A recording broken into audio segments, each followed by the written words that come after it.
in the introduction, I want to mention, it's sort of funny, it's easy to mention him frequently because I do find his public interactions fascinating, and that is Dr. Jordan Peterson, a Canadian clinical psychologist who is engaging with the culture in a fascinating way. Every once in a while I forget he's Canadian, then he'll say a boot or he'll do something like that. Oh yeah, this is a Canadian we're watching, a real life Canadian. And it's interesting because he is an intellectual. He has been through the thickness, if you will, of the educational system and come out at the end with a vast education, enough that he has been a professional psychologist, and yet he is also someone who sees through so much of the difficulties that are being generated in our culture and sees the shallowness of it and sees some of the foundations of civilization, and I will say some good and bad, because the world has not been built on godly foundations. We talked about that a bit at on the Day of Atonement, but still seeing things that have been placed for generations and generations and then being cast aside for often things that are far worse. And yet his mind is not fully opened. He hasn't been called. He hasn't actually, not that we know of. That would be really nice if he heard our youth podcast sometime and said, "Oh, I've got to check them out." That would be nice. Why he'd be listening to a youth podcast, I have no idea. But anyway, he doesn't understand the fullness of the truth. And so you see someone sort of publicly wrestling with some things in an interesting way. And I was reminded as I was preparing for this sermon of an actual, I don't know if I'd call it an interview. He has a podcast where he talks to individuals, and he had on there, and I don't know if the fellow is famous or not. I really wouldn't know. I don't run in Greek Orthodox church circles, but I do think he was a fellow who is a publicly prominent Greek Orthodox individual, and so representing a form of quote-unquote Christianity out there in the world. And so he was talking back and forth with Dr. Peterson in that, and it's actually really annoying because of how, I don't want to mention his name, the other fellow, because of how little I felt he knew and how poorly I thought he represented things that I feel should be represented better. But there was a comment by Mr. Peterson, Dr. Peterson, that I want to mention at the beginning because it just came to mind so clearly concerning the topic I wanted to talk about today for the sermon. To understand the context of it, a lot of people do interact in terms of their questions for Jordan Peterson, or whether or not he actually believes in God, because he recognizes that part of what's going wrong in civilization is that increasingly society is casting aside a lot of its beliefs about God, that there is a God in heaven, that the God in heaven requires right things of you and will punish you for wrong things. And he recognizes that as we cast those things away, society is deteriorating. And he really got a lot of attention for taking a look at the Bible and seeing themes in it that, while he didn't seem to think the Bible was necessarily divinely inspired because he didn't seem to believe in God, he recognized there were truths in the Bible that society is dependent on, that clearly seem to have a value that supersedes just science or logic, that there are things that you could best call perhaps as eternal. And it's fascinating to see this individual sort of wrestle with these things. And he was commenting on this particular podcast about how people ask him if he believes in God. And I feel like his response has something to say to us, not because he has something to teach, but because rather he's referring to the impression made upon him by others who are Christians, and we shouldn't fall into the same category. So this is me just quoting from his podcast. He says there, people have asked me whether or not I believe in God, and I've answered in various ways. No, he gives examples. No, but I'm afraid he probably exists. He says that's one answer. Or no, but I'm terrified he might exist. And you have to understand what he means by terrified, and he kind of gets into that. He says, now that would be a truthful answer to some degree, or that I act as if God exists, because he recognizes that acting in life as if God exists means acting the right way, and that society is crumbling because they're increasingly acting as if God does not. He says, which I think I do my best to do that. And he says, but then, speaking of acting as if God exists, he says, but then there's a real stumbling block there. And he means a stumbling block for himself and others, because there's no limit to what would happen if you acted like God existed. And he's not speaking in the miraculous. As he elaborates, he's speaking in terms of the choices you would make. He says there's no limit to what would happen if you acted like God existed. You know what I mean? He said, because I believe that acting that out fully, I mean, maybe it's not reasonable to say to believers, you aren't sufficiently transformed for me to believe that you believe in God or that you believe the story you're telling me. That is, he's looking at the lives of people who profess to believe in God, and he's saying, look, when I'm tempted to believe there's a God, but when I look in your life and I see the choices you're making, I don't know that I believe you believe in God. Because I can't fathom you would not be making radically different choices if you actually did. And he said it's a stumbling block for him at times. In fact, he summarizes this. He says, the way you live is not a sufficient testament to the truth. He says Christians don't manifest the transformation of attitude that enables the outside observer to easily conclude that they believe. And I thought about that a lot because it's been on my mind for quite some time. Even I think back when I mentioned this sermon, I did a sermon on reasons we can believe confidently that Jesus Christ did rise from the dead, even outside of the Bible.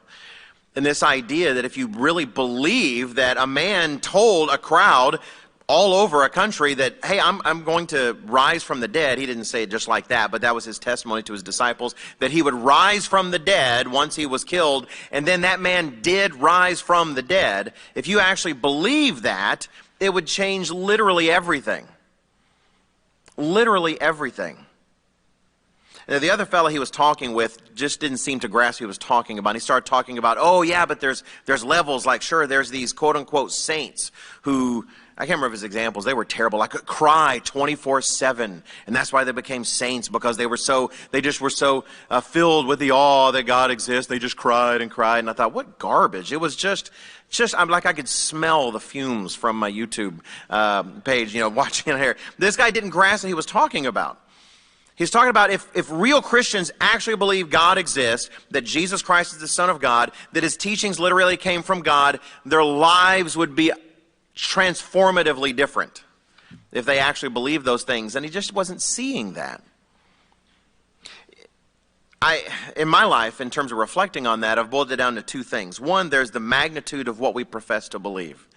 What we believe is gigantic, and we just spent 8 days reflecting on the climactic world universe really changing things that we all profess to believe.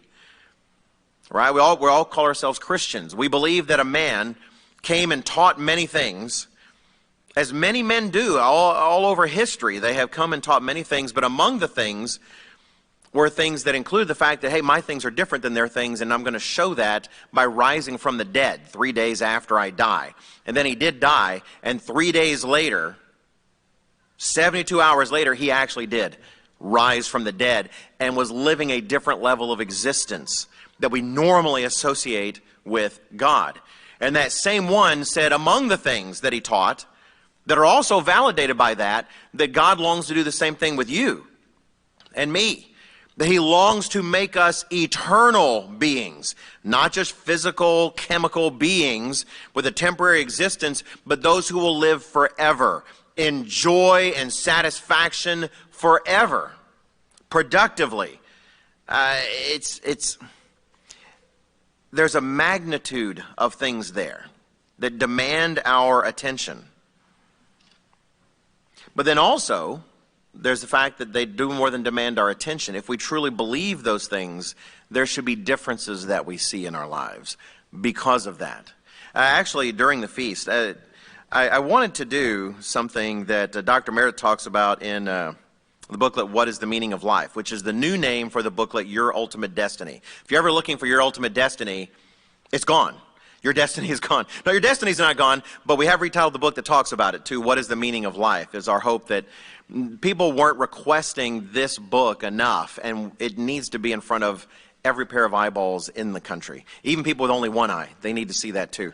And so we retitled it in the hopes that it will appeal.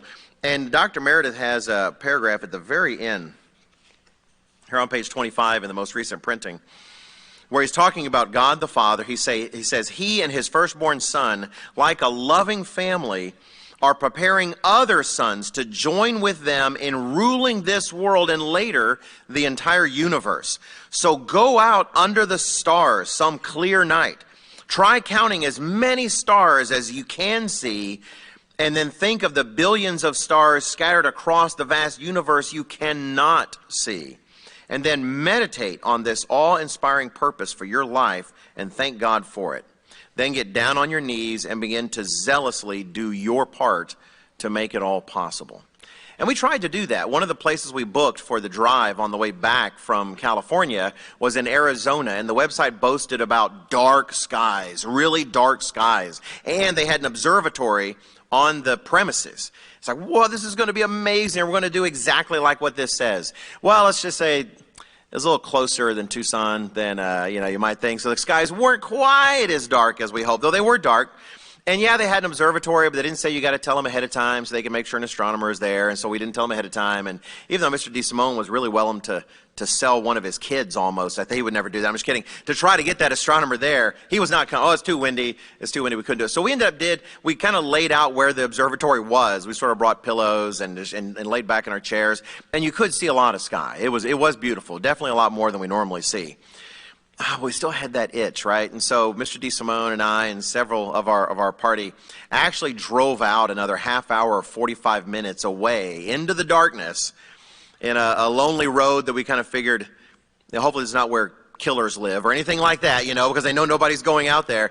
And we did get out, and it absolutely was tremendous. It just was beautiful. I don't think I've ever seen quite that many stars. It was definitely worth the effort. And while we were there, Miss Emily DeSimone made a comment. That night she said, because this was after the last great day, and I had given a sermon on the last great day since Mr. Weston was covering the meaning of the day, talking about what happens after that, right? What is our inheritance after the events depicted by the last great day? And so it was actually Miss Emily who said, Mr. Smith, we're looking at our inheritance. She's laying back there next to her sister and looking out into the sky and saying, we're looking at our inheritance. And my wife and I were commenting on that and reflecting on that. And my wife mentioned, just last night actually, if we really believed that, then how differently would we live our lives? If we truly believe that that's our inheritance, then how differently would we live our lives?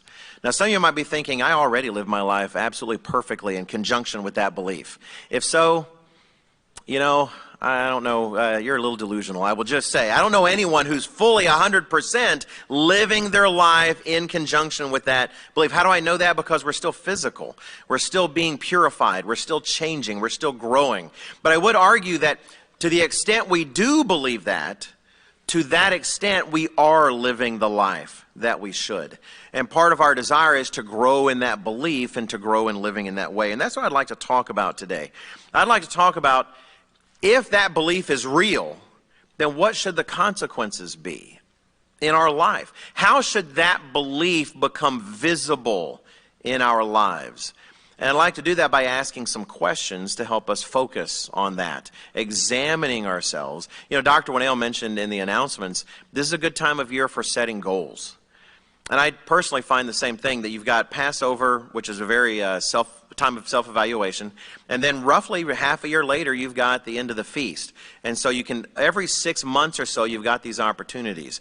And I know I plan on setting some goals that I can examine myself for that much more accurately when Passover comes. And I want to ask us some questions to cause us to reflect on that. To what extent am I truly living like I believe these things? And how would anybody know upon looking at me, like say a Jordan Peterson? that guy seems to believe these things. And in what ways am I not? And then what ways should I change that I can think about 6 months or so from now, come Passover? The title of my sermon today is Live Like You Believe It. Live like you believe it.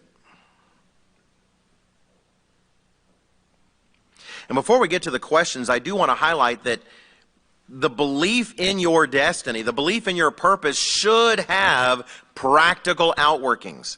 It's a challenge. You've got a certain strains of Christianity outside of the truth that kind of want to tell you that there's nothing for you to do and that you can come just as you are to God, and no matter what happens over the rest of your life, you're just going to be in heaven, as they would picture it, and don't worry about the details. And we don't believe that. We do believe that if you understand this, there should be changes. We should change. And it would be a natural consequence to do so. Let's turn to 1 John chapter 3. Probably a passage that was read at your feast site more than once. 1 John chapter 3. I remember years and years and years ago when people asked what my favorite passage was, I always said this. It's a little harder now, you grow, then suddenly other passages grab your attention in different ways. 1 John chapter 3 and verse 1. We read, "Behold, what manner of love the Father has bestowed on us," verse 1 of chapter 3, "that we should be called children of God. Therefore the world does not know us because it did not know Him." That's something important. If you're hard to understand by people out in the world, by your boss, by your coworkers, that's normal if you're filled with this kind of hope. Because the people in the world aren't filled with this kind of hope, and it's easier to understand them to a certain extent. But you are always going to be confusing. I would almost say, perhaps to the extent this is a part of you, even more confusing you may be to others. Now, some of you are confusing for completely different reasons. You might want to reflect on that. But this would be a source of confusion for others because they don't understand your motivations. They don't understand why you make the choices that you do. Verse 2, he continues, "Beloved, now we are children of God." By the way, this verse really does picture what we teach in the church, that in the womb, that is your child while it is in the womb. But it's not really until it's born that you truly get to see it and see that it reflects its mother and father. 10 fingers, 10 toes, those sorts of things. It says in verse 2, "Now we are children of God, and it has not yet been revealed what we shall be, but we know that when He is revealed," that is Jesus Christ, "we shall be like Him, for we shall see Him as He is, in glory and power, and filled with life for all eternity." We'll see Him as He is, and we'll be like that. He'll be like a mirror. We'll look at ourselves, and we'll see that. We just spent time at your Feast of Tabernacles site talking about that. Then verse 3, "And everyone who has this hope in Him purifies himself, just as He is pure." This is where it's different. It's not just an academic hope. It's not just something we know is going to happen and it doesn't make an impact at all. If you truly have this hope in you, you will purify yourself. You won't be able to help yourself from doing that. Some of you have had movies coming eventually. It's like maybe a premiere. You've just been announced and it's 6 months away. Oh, and you're so excited, and you're going online and you're looking for news, and you're trying to see this, trying to see that. Maybe it's a continuation of your favorite story, and you're wanting to know what's going to happen, and some of you are into spoilers, which they're called spoilers. I can't stand spoilers for movies. But some of you don't really care, and you're diving into those ideas. We get excited about the things that we know are coming. Well, in this case, if you truly believe this, you won't be able to help yourself. You must begin purifying yourself. Those things that accord with that future identity, you will want to build. You'll want to grow. Those things that do not accord with that, you will want to eject from your life. Because there's a draw, there's a pull on that. Now, do all of us do that perfectly? No. I don't know anyone who does. Not that I've seen anyone sometimes behaving imperfectly in accord with that, but at the same time, certainly is a certain presumption I have. It's a challenge to be filled with that. For instance, we've said sometimes, would you be watching that if Jesus Christ were right next to you? Whatever it is you're watching. Not right now, it's me. But you know what I'm saying? You know, if you're at home or, you know, you're on the internet, you know, hey, would you be looking that up if Jesus Christ were right next to you? And on one level, we know he is. Right? We know it. We know that he's there with us, that we're surrounded by angels. But then there's times when it's kind of clouded. We don't see it the way we should. It reminds me of the individual who professed to Jesus Christ when he wanted his son healed. And Jesus Christ told him, all things are possible to those who believe. And he says, I believe, help my unbelief. It's actually one of my favorite human statements in the Bible that a person who's not Jesus Christ or one of the apostles, just a regular Joe, if you will, says, because I resonate with that. I believe, God, help my unbelief. Help me perfect this belief. If we're filled with that, we will purify ourselves. That's right out of the Bible. If we can truly take in the things that were talked about this feast, if we actually believe them to the extent we should, our lives will necessarily be different. One thing you have to say is true about Jesus Christ is he 100% believed. And it's not a coincidence that he is also the one individual who has lived on this planet who was 100% sinless. The onus is on us to strive to believe those things. Well, let me start launching into some questions that we can use to evaluate ourselves. And I'm not saying this is a comprehensive list of questions. It's just a list of questions. You might have other questions that you could think of. But if we were truly living like we believe the things we heard during the Feast of Tabernacles and the last great day, then how would we respond to these? For instance, if we were truly living our lives as if we believed the things we heard about at the feast, then how would we spend our free time? How would we spend our free time? Now, I want to make sure you don't think I'm saying we would always be in the Bible, no matter what. Someone says, well, let's go see this movie. You say, well, no, I've got to read my Bible. You know, it's like, hey, we're all going skiing. You want to go? No, I've got to pray. It's like, hey, it's time to eat. No, I'm watching a sermon by Mr. DeSimone, whatever it is. The people can go to extremes, and you see that in some perversions of the Christian faith. You have a monastic life, right? People just go into, and they take vows of silence and just pure contemplation. That's not the way Christ actually wanted things. It's not the way God intended them. And yet at the same time, if we truly believe this destiny, it is going to impact our free life because it would impact everything. You know, as in the announcements, I thought it was so funny because I want to make sure I made a note of this. I don't know perhaps anyone in the church that is more consistent with the idea that you should be mindful of your future and be preparing for it than Dr. Douglas Winnail. He says that it seemed like every other sermon, right? This is going to be your future. What are you doing now to prepare for that, right? Are you mindful of that in the choices you make and what you're doing? And it's like right on schedule. It was even in today's announcement. So if you don't believe it, you can go take a look at those. Because he's very consistent about that. And I've appreciated that about his consistency. You know, it's not that our free time would become extremely narrow, but it would be impacted by everything. And it's not that there's not opportunity for fun and joy and even a little bit of silliness. Silliness in and of itself isn't a sin, even though a lot of sins fall under silliness. For instance, we did some frivolous things on the way back from the feast. One of my favorite moments on the way back from California was on the first day's ride. There was this place, we really couldn't go there on the way to California. We couldn't stop because we wanted to make sure we were there at a decent time because it was going to be, we just need to be there at a decent time. And it was a place where you could access the dunes, like desert dunes, like Sahara kind of dunes that they do have in California, which I'd never seen in person. I've seen dunes like in the beach at Corpus Christi, where the ocean washes stuff up and there's humps of sand. But these were like hills of sand or mountains of sand. And Mr. DeSimone, so wanted to be on a dune. He did. I mean, a lot of us did, but I don't know any of us were as eager as Mr. DeSimone. And he was behind us. We were caravanning, And there was a place where you could exit, and maybe you could get out there and see those dunes, because they're only there for a brief stretch along the highway.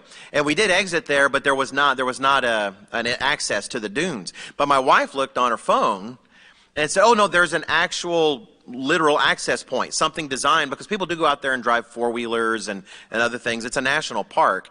And there was an access point just a little ways down the road. All right, that's it, let's go. So we went and we parked, and as we were sort of preparing, I just can't adequately describe what I saw in Mr. DeSimone's face. As before, he was running past our van, and he turned and looked in our van, and I don't know how to, this is the best description I can think of. If you took joy and somehow turned it into a physical substance and then shaped that substance into a face, it would have been Mr. DeSimone's face. He was so happy. And then second place was their dog. Their dog was thrilled. They just cut that dog loose, and it was the best thing ever. I was exhausted trying to get up the hill. However, it really was actually amazing. And he was just so happy. Did we have to do that? No. Was it a little silly in places? Yeah, a little. But it was fun, and there's nothing wrong with that. But at the same time, there are a lot of fun things, quote unquote. There's a lot of frivolous things. There's a lot of unnecessary things that we do that are negative. That if we truly had our destiny in mind fully, we probably wouldn't do them, or we would do them differently.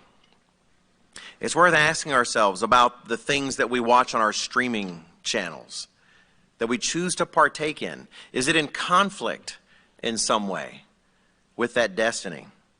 The music we enjoy listening to, what we choose to do when we socialize, and where we go to do that.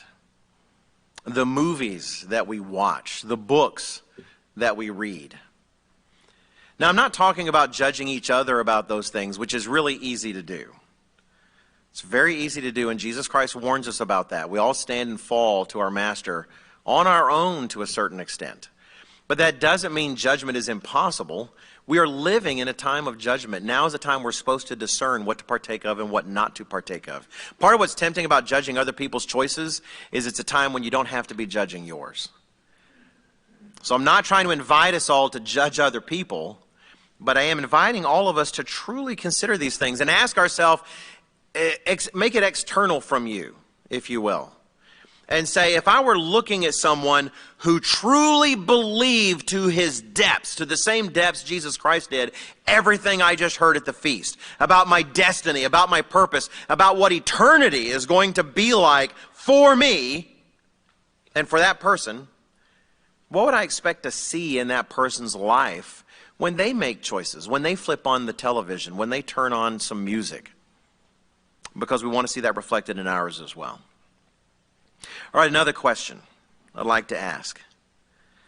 If we truly were living life as if we believed the things we profess, how would that be reflected in our approach to family? How would that be reflected in our approach to family? And there's multiple levels of that, to be sure. Extended family, yes. Marriage, our marriages, which is the core of family. I think we've mentioned before, when you get married, you create a new family unit. Obligations shift. If we truly were living life as if we believed these things, then when we entered into marriage, an institution God created to teach us very specific things about our destiny, how would we behave in it? In fact, go before that. When you were thinking about marriage, how would you think about it differently? What would enter into your mind and your considerations? If I recognize that my destiny is a part of the family of God for all eternity, then I would want to manifest as much of that mind as I can now. And how would that impact how I'm preparing for such a possibility? And then let's go further, and we'll look at a scripture. Let's consider children. If I truly believe in the things I profess to believe about my destiny, how is that going to impact how I deal with children, the prospect of having children? and actually how I deal with them when I have them. Let's turn to Malachi chapter 2 and remind us of something important.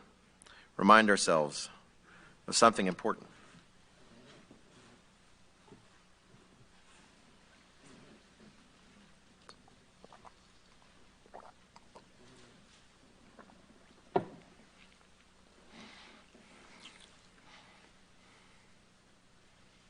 Now, we live in a world where things aren't all as they should be.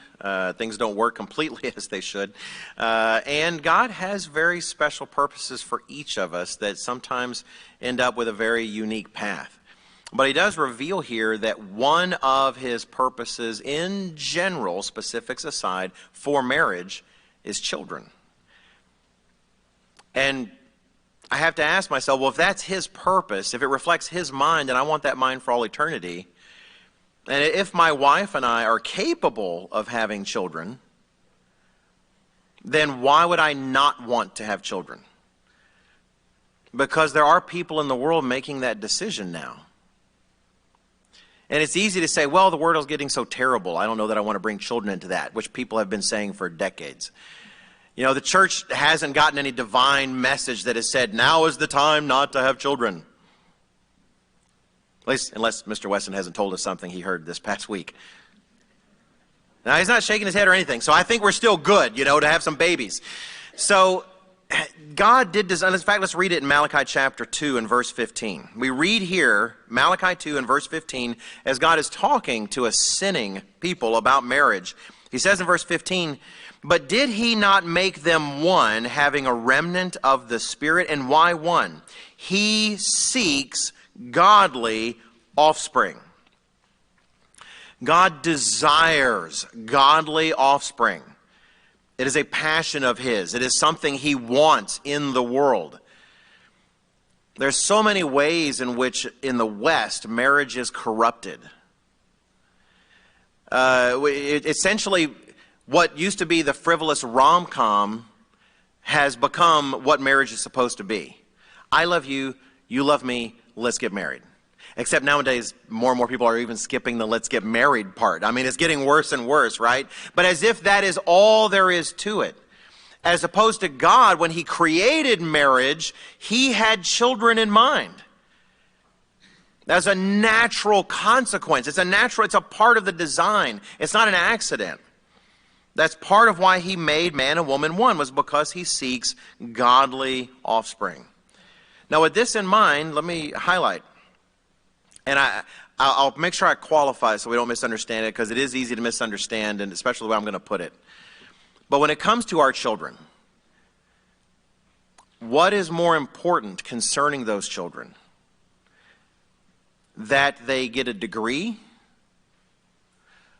or that they are filled with the knowledge of God and they adopt God's own purpose for them as their own? All other things remaining equal. Like, let's say you had to make a choice.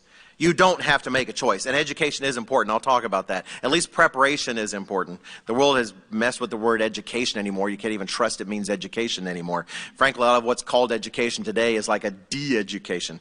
But preparation is important. There's a reason it was one of the first of Mr. Armstrong's 7 laws of success, preparing yourself. Right? Skills are important in the world. But let's say you had to make a choice.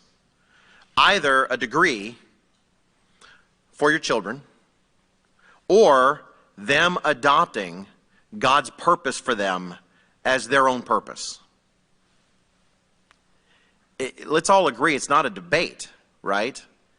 There's literally no debate. If you think there's a debate, why are you in this church? There's surely some other church, the church of collegiate aspirations, that you could attend and not be in this one. Because that is the single most important thing a parent can achieve, which is difficult because, as you know, as some of you as parents, you're not completely in charge of that. You might wish your child didn't have a say, but your child also has a say. But it doesn't remove from us as parents the obligation to do everything we can to help them make the decision that God's purpose for them is also their purpose, and that God's will for them is also their will. If we turn to Genesis chapter 18, we see God's concern for children in even the most fundamental decisions of what he is doing in the world and with his people. In Genesis chapter 18, to set the stage, we know how vital Abraham is to our faith. We know what he represents, that God called him aside from his people, very much a picture of what he's done with us.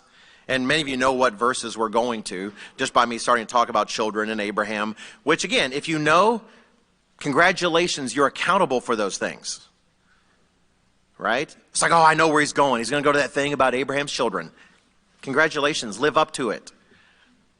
Because if it's in you, God also knows it's in you.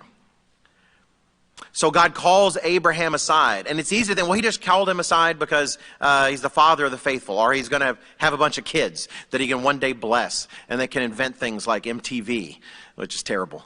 If only Abraham had known, he might have asked God, really? Really? Do you want me to have a family? I hear they're going to make this MTV thing. But children were fundamental to the calling of Abraham. It was a part of his plan for Abraham from the beginning. He says as much in Genesis chapter 18. We have God debating with himself out loud, meditating out loud, if you will, about whether or not to talk to Abraham about what he's about to do to Sodom and Gomorrah. So in Genesis chapter 18 and verse 17, we read here, it says, "And the Eternal said," verse 17, "Shall I hide from Abraham what I'm doing? Since Abraham shall surely become a great and mighty nation, and all the nations of the earth shall be blessed in him. For I have known him in order that," this is part and parcel of God's purpose for Abraham, "I have known him in order that he may command his children and his household after him, that they keep the way of the Eternal to do righteousness and justice, that the Eternal may bring to Abraham what he has spoken to him." That Abraham's children would grow in the faith was part of the very reason that God actually called Abraham and built a relationship with Abraham. If I believe that my destiny is to be in the family of God and to be experiencing eternity and reality, dimension upon dimension, like God and Jesus Christ can experience it right now, then when I look at my children, how is that going to impact my desires for them, my priorities for them, the choices I make on a day-to-day basis that impact them, the directions in which I am going to encourage them, the directions in which I'm going to discourage them from going. All the more knowing that I can't completely control that. Isn't that really one of the terrors of being a parent? Is you want so much, and yet you recognize you actually don't get to make the choices. You can't make the choices. The other terror is that you might be doing it wrong, right? I'm trying to get them to go this way, and all this time you're getting them to go that way, and you just, sometimes you feel dumb, right? But thankfully, God's a part of that as well, so we've got him helping us out.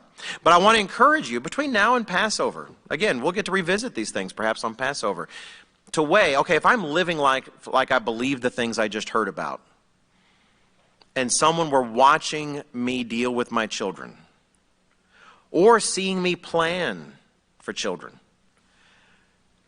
or hearing the things I teach my children, or taking notes on the priorities I'm encouraging my children to set, would they see that reflected, the fact that I believe the things I profess to believe? All right, new question. And I apologize for the awkwardness of it, but this has become such a vast part of our lives in so many ways, I feel I had to give it a broader term. If you really believe, if you're living life as if you really do believe the things you profess to believe, then what would your internet life look like? And I say internet life because it's becoming your refrigerator has a relationship with the internet in a lot of houses these days, you know. I was going to just say, what would your social media life look like? And I realized that's not enough. The internet is essentially a vast pipe into your brain from the world. And it will fit as much in it as you choose to request. Now, it doesn't mean necessarily it's bad. You can't truly seal yourself off from the world. You can't just completely okay, honey, I'm in a vacuum bag. Now hook it up to the machine and just kind of suck it up. And like, ah, great. Well, one, you will die. And secondly, your last thoughts will probably still be corrupted by evil because she couldn't take your brain out, right? You can't actually seal yourself off from the world. Increasingly, it requires an ability to interact with the rest of the world through this thing we call the internet. You can cut off all sorts of social media, but unless you're truly going to become Amish, you probably can't. And I have it on good authority that a lot of the Amish, you go to their basement, they have a computer and a website open. I hear from people who actually visit in some of their homes. I feel like one day it's going to be an Amish person hear these because maybe they got lost or wandered in and says, I tell you truthfully, I have not an internet in my home. And that's going to be the one guy. Because from what I understand, a lot of them do. They have ways. They have things they have to order. Anyway, stop picking on the Amish and move on. Let's say this. Let's go ahead and use social media. And let me ask you the question that I have to ask myself as well, because I do have a certain social media presence. I do go out on Twitter a lot. If I were to examine, say, your Facebook wall, not me, actually God, let's say, but anybody, let's say Jordan Peterson, if he were to examine your Facebook wall, your feed, which has been trained by you in terms of what to feed you, that's how feeds work. If I were to look at your YouTube history, including the items that you clear off, if someone were to look at those things, what would they decide is clearly very important to you? Might be family. That could be good. Pictures of the kids, activities. Might be dunes. I don't know. Mr. DeSimone, fulfilling a dream. For a lot of people, honestly, in terms of what I see personally, just personally when I dip my toes in, I would say that it is clear a lot of people are passionate about vaccinations or not being vaccinated. Various theories concerning COVID, how bad it really is or not really is. Mr. Trump and Mr. Biden, a lot of people very clearly passionate about them. Republicans and Democrats, I would see a lot of that. Passion about such things is certainly understandable. But would someone look at that, look at your feed perhaps, and conclude this person clearly believes something that nobody else in the world seems to believe? There's something in this individual's mind and heart that is so different from everything else I see around me that I want a part of that. I want some of that. I have no idea who this person is. It's not like they're just saying profound things, but they reflect something. Like there's something in them that I want in me as well. If we're living life in a way that reflects what we profess to believe, how does our social media feed reflect that or fail to reflect that? Let's turn to Luke chapter 21.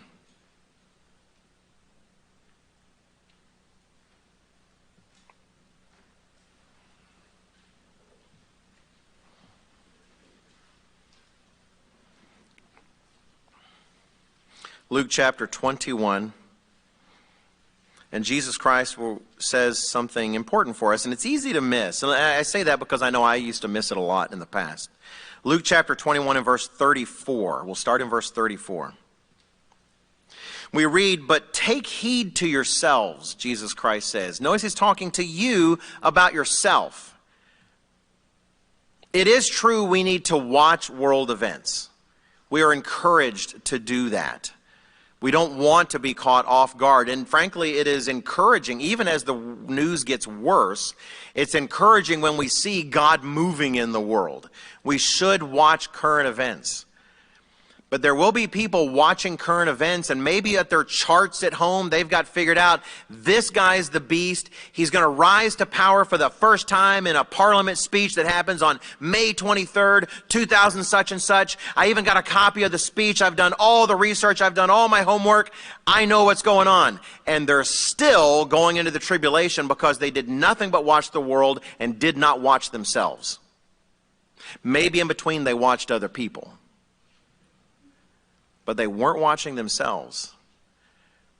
Jesus Christ starts off important in verse 34. Take heed to yourselves, lest your hearts be weighed down with carousing, drunkenness, and the cares of this life, and that day come on you unexpectedly. It's interesting. It talks about the day coming on people unexpectedly, not saying if you watch world affairs, you'll know it's going to happen, even though, yes, world affairs are filled with signs saying it's coming, but he's saying, take heed to yourselves, lest that day come on you. I will say this, someone who has truly taken heed to themselves, as in comparing themselves to Jesus Christ and striving to live a life consistent with this belief, may not know who the beast power is when he shows up, may get confused about some details of prophecy, but God is not going to tell him, well, you know what, I'm bringing people to the place of safety, but honestly, you focus so much on truly trying to reflect my Son in your life and weren't watching the right internet pages concerning news that I just can't have you in the place of safety. I'm afraid you're going to have to suffer. That's not going to happen. Those who are taking heed to themselves are watching, but for what? It lists things. Let's see. Lest your hearts be weighed down with carousing. Is anyone carousing? Raise your hand. Just kidding. Don't raise your hand. Well, talk to Mr. Strain if you are. But let's just presume we're not carousing. If so, shame on you.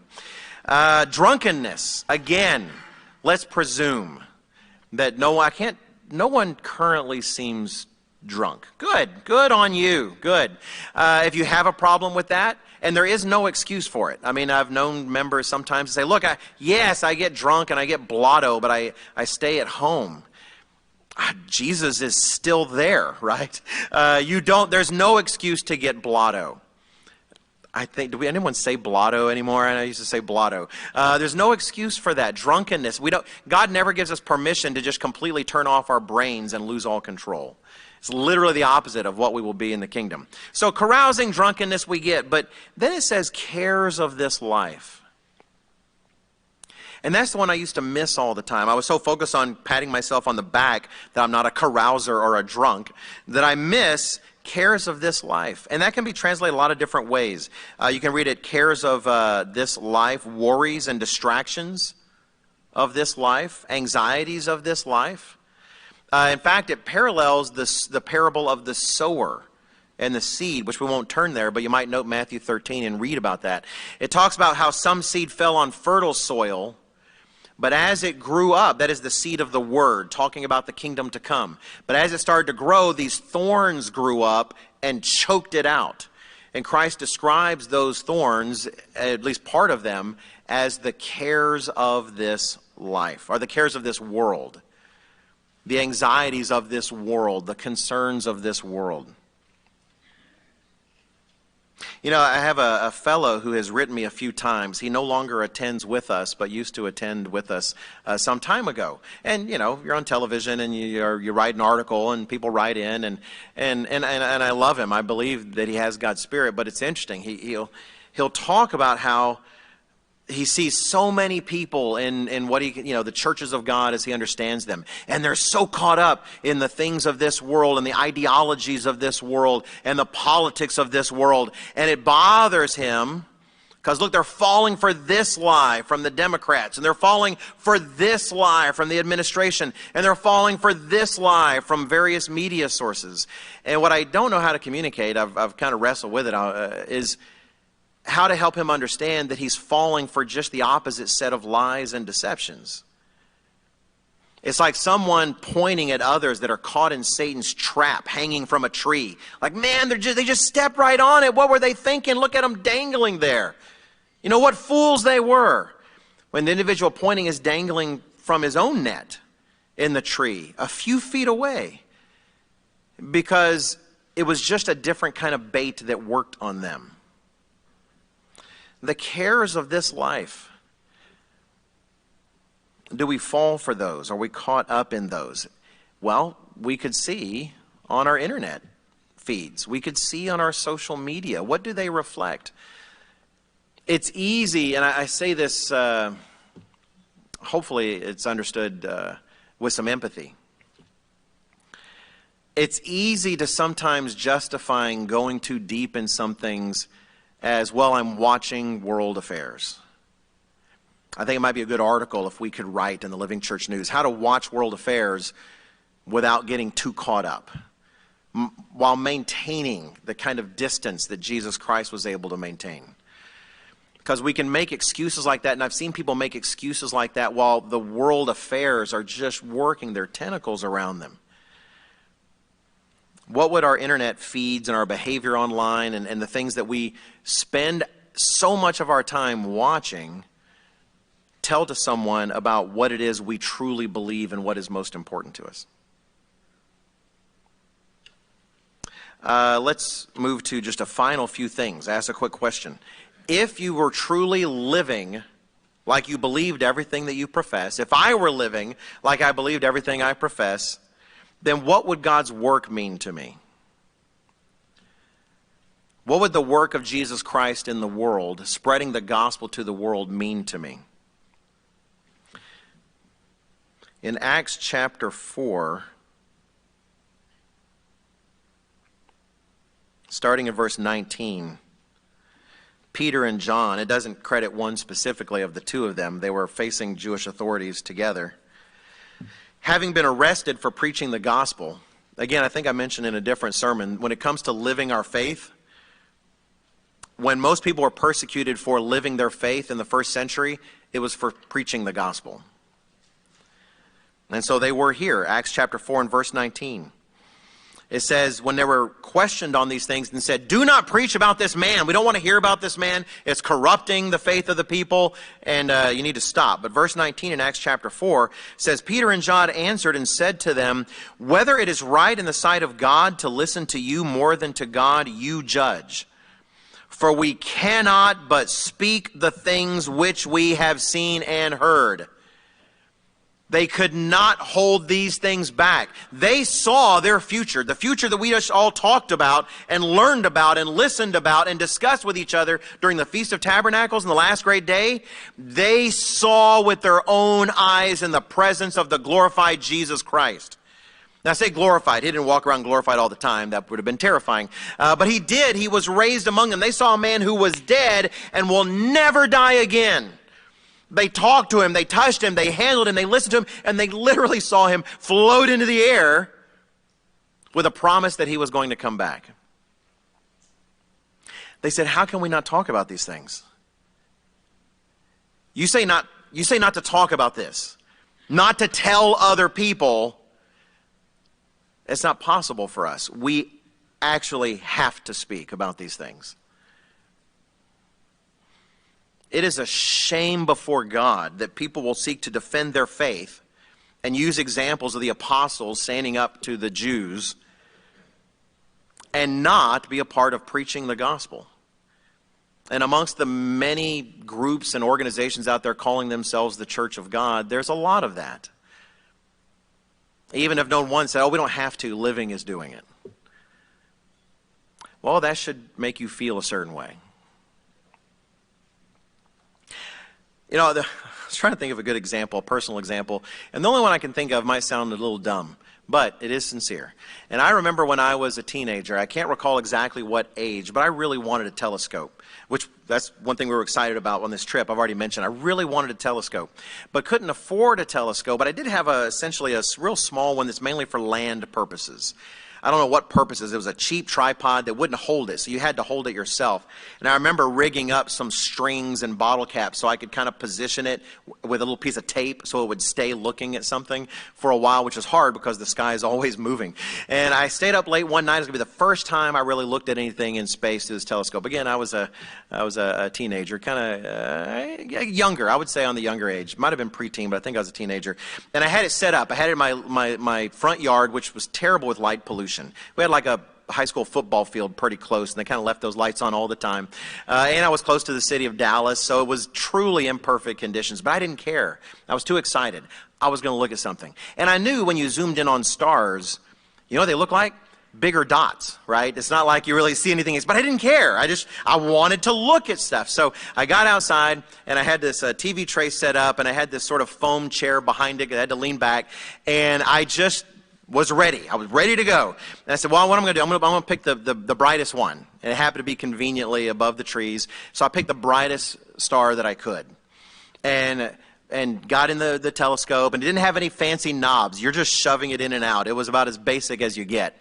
And I got it in focus, and at the last minute, I saw it was not a star. It was Saturn. And I've since gone back, and if you actually look up what Saturn was doing at the time, it was at full tilt. It was like the absolute best viewing time you could see Saturn. I didn't see the rings, but I did see, it looked like the CBS symbol, for those familiar. It was tilted, and you could see space between the ball in the middle and the rings on the outside. And I jumped up. I didn't know what to do. Like suddenly I felt like I had to do something because I wasn't expecting. I didn't know it was Saturn. And I'm standing there in the dark. It's like midnight or 1 o'clock in the morning. And I need to do something. I got back and looked at it and said, I know, I need to tell Mom. I need to go tell my mother about it. Believe me, she would not have wanted to be woke up. So I literally went into my house, at our little ranch-style house, very small. And I went to the door, and it was closed because she knows she has a son that stays up late being stupid. She's trying to go to bed. And I just was inches away from knocking. And I think, my mother does not want to be woken up. But it just seems like I should wake up and tell her, what I saw. What if it's not there tomorrow night, right? Which, of course, it was going to be there tomorrow night. And I just feel compelled to share with someone that I had no one. And so it all just felt like a fire in me that was just burning all of me because it was amazing. And you might think, look, I've seen pictures of Saturn. It's nice, but it's not that great. Well, you know what? You're not me. It might be something else for you. For me, it was a virtually life-changing moment. It was astonishing. And I felt such need to share with someone. And I would dare say that those who consider themselves Christian but don't truly feel pressure to tell this world the things we've been given don't fully believe the things we've been given. And I say that knowing that sometimes I don't feel that pressure either. I'm not trying to point fingers. You know the old saying, you point one finger. I was going to say there's 4 more pointing back at you. But if you do that, you'll notice there's only 3. That's not how if you have 4, God's given you a gift, you got something else. But, I'm not just trying to condemn other people because all this is about examining ourselves. And there are times when I find I don't feel the same kind of pressure. It's not as important to me. And I can feel self-satisfied that I know this beautiful thing. But brethren, if we're living like we actually believe the things we profess, we cannot but help talk about those things. We cannot help but let people know. And I'm not talking about putting a placard on and wandering the streets like a weirdo. Please don't do that. Unless Mr. Weston one day says God has moved him to say that's how we should spread the gospel, then let's do it. Let's get behind him and let's do it. But no, we have a telecast. We have a magazine. And every once in a while, those times at the office when it just seems like maybe God has dropped something in your lap. Like there's that coworker that just says, I just don't know where the world is going. I just have no idea what is going on. I wish there was something that I could get once a month, maybe 10 times a month on average, because sometimes maybe it's every 2 months. I wish there was something I could read that would help me know how to make sense of the world. And he's talking about Tomorrow's World magazine. He just doesn't know it yet, right? And it's those awkward times, but at the same time, do we at least feel like, this is one of those things that maybe I need to, my church has a magazine, and pray to God that he's able to work in those moments. And certainly pray for the telecast. Pray for the magazine. Pray for the Bible study courses. Because that is the main means by which God is getting these things out there. If we don't feel a pressure to ask God to bless those things, then to what degree do we truly believe the amazing things we've read about? Because you can't fully believe them and not want to share them with the world. The thing I wanted to wrap up on And I'll conclude here. I think Mr. Ames went a little long in the sermonette, so, but I will wrap up with this. And no, he did not. Mr. Ames does not go long. Is this, how does it affect your thoughts about your baptism? And I mean that in two directions. If you are baptized, then your baptism is in the past. And truly believing the things that we believe, how does it cause you to reflect on that baptism? And what it means? And what happened to you that day? It was literally the most significant thing that will ever happen in your life. Beyond the time when you hear that trumpet.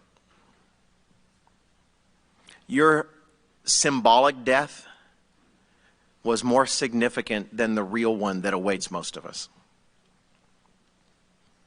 Do we act in accordance with that? Do we seek to walk in the newness of life that represents? But for a lot of you out there, you're not baptized yet.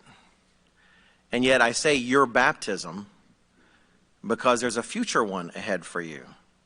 Unless there's something wrong, unless there's something you don't understand, or unless you don't truly believe the things we're talking about. Is that on our minds if we're not baptized yet? It should be. I mean, some of you are really young, like this, the Hazen's baby. Probably not thinking a lot about baptism yet. But why? What are you doing wrong? No. We grow into these things, right? But we eventually become of mature mind, and we have to ask ourselves, do I actually believe these things or not? And we do not do altar calls. We don't sprinkle sawdust, so once you get on the road, you kind of slide down and eventually fall into the water, and we can say we got one. That's not what we do. At the same time, we would be remiss if we didn't highlight that if you're not baptized, you do need to be one day. It should be something you're thinking about if you're not. And to wrap this up, I'll just relate to that. I can't say, again, myself, I think like a lot of you, hopefully over the course of this, you've begun asking, well, just to what degree do I believe all of this? I think in some areas of my life, I do reflect that. In some other areas, I don't, and I want to change. On that last point, the closest I've come in my life, I think to the moment of feeling it as a reality, was related to my appendectomy. And some of you know I've had an appendectomy. Again, I really wish it was like a 50-pound appendix they took out. It was not. It was, actually it was pretty swollen. It was pretty big on me. But, yeah, it wasn't 50 pounds. That would have been nice. But anyway, so I had this emergency appendectomy. I won't go into detail. Woke up in the morning, and actually it was earlier, that was the previous day. I had felt this real pain, and sure enough, come morning, I recognized I had to go to the hospital. Well, they did say, when I got in, they did the scan that morning and said, yeah, it is, congratulations, you're having an appendectomy. This is large, and we do need to get it out. And the doctor did say it was on the verge of bursting, but they did get it out, so I'm very grateful. But here's the actual point I'm driving at. And as I do this, please recognize I'm not trying to hold myself up. If anything, it's actually humbling, almost a bit shaming. I wouldn't quite put it that way. Challenging, to be sure, in terms of the thoughts that followed in that. Because I didn't know at the time. Nowadays, if your appendix bursts, they might still be able to save you. I've known people that, I haven't known them. Well, actually, I've talked to at least one, I think, where, their appendix burst, but they got them in time. They got to open you up and wash all your innards. It's a very special thing, for that to happen. I just know growing up that if your appendix burst, you died. And there was a time when that certainly was the case. There just wasn't anything they could do. And that was what I was left with, laying there, just hearing I've got this giant bulging appendix, and I'm laying there on the bed, my wife is holding my hand, and I am thinking, well, I could die today. This really could be it. If they don't get to it in time, they should rush a little more than I think, they are right now, but still, this could be it. And I don't want to say there were no regrets. It's nice to be able to say that, but I did have one small regret. But it was where I wish I had the opportunity, or had taken more time to tell my sons what great men, what fine men I believe they were. Because I feel like it's important for your dad to be able to say that. And I didn't want to yell it out. I'm in agony! My boys are fine men! Well, it wouldn't make the right impression, right? Yet I didn't feel like writing anything, that's for sure. And I've tried to communicate that over time. But that was the one thing I thought, was like, well, if I don't see them again in this life, I hope they understand that. I hope they know that I thought that. I feel it's important to hear your dad be able to say that when he can. But at the same time, it was I want to say regret. I wasn't there roiling in regret. I'm very grateful, because rather, in the ministry, when someone is dying in the church, or they're concerned they might be dying, they often call the pastor, their local pastor or a local elder, and we go and visit with them. And I've had the privilege of being able to talk with people who were literally about to die, or were within days, and they knew it, or they feared they might die and didn't know. And I wish I could say I always said the right thing. I have no idea. I look forward to seeing some of them in the resurrection, and maybe they'll say, hey, thank you for that visit. Honestly, it was terrible and left me feeling worse than when you were there, but you know what? Still, I appreciated the effort. That might be what some of them say. I have no idea. But I know what I've sought to say, and I know what I've tried to say. But I've never really been in that spot. Some of you have. You've been there. This was the first time for me. Other than those kind of momentary, scary moments, but one where you think you might die, that this thing burst, I believed I was going to die, and yet I've got time to think about it. And in the context of those who haven't been baptized yet, let me just say that all I could say is that it hit me, if I do die, if it's painful or whatever, to a certain extent, all that's irrelevant. I'm about to be in the kingdom. Everything I have been taught by some of the greatest teachers God has ordained in the history of mankind, I'm about to experience.